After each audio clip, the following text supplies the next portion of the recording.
കൊടുങ്ങല്ലൂർ നഗരസഭയിലെ മിന്നുന്ന വിജയത്തിനിടയിലും ടൗൺ വാർഡിൽ LDF സ്ഥാനാർത്ഥിക്ക് കിട്ടിയത് 12 വോട്ട്. എല്ലാവിധ ലാബ് ടെസ്റ്റുകൾക്കും MHL smart labs, Dubai road, Eriyad, Bahadur mall, Kara and Manus properties, Asmabi college. Kodungallur നഗരസഭയിൽ മിന്നുന്ന വിജയത്തോടെ ഭരണം തുടരാനായെങ്കിലും ടൗൺ വാർഡിൽ LDFന് ലഭിച്ചത് കേവലം 12 വോട്ട് മാത്രം. CPI സ്ഥാനാർത്ഥി ഗീതാ പിള്ളയായിരുന്നു ഇവിടുത്തെ സ്ഥാനാർത്ഥി. 398 വോട്ട് നേടിയാണ് BJP സ്ഥാനാർത്ഥി ഗീതാ റാണി വിജയിച്ചത്.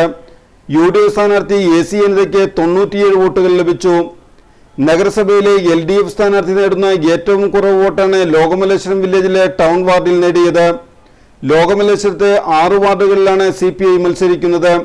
15 വർഷത്തിലധികമായി 6 വാർഡുകളും BJP ആണ് ജയിക്കുന്നത്. ടെമ്പിൾ വെസ്റ്റ് വാർഡിൽ CPI ബ്രാഞ്ച് അസിസ്റ്റന്റ് സെക്രട്ടറി ആയിരുന്ന വിജോയ് LDF സ്ഥാനാർത്ഥിക്കെതിരെ സ്വതന്ത്രനായി മത്സരിച്ച് 24 വോട്ടുകൾ നേടിയിട്ടും ടൗൺ വാർഡിൽ LDF സ്ഥാനാർത്ഥി കിട്ടിയത് 12 വോട്ട്.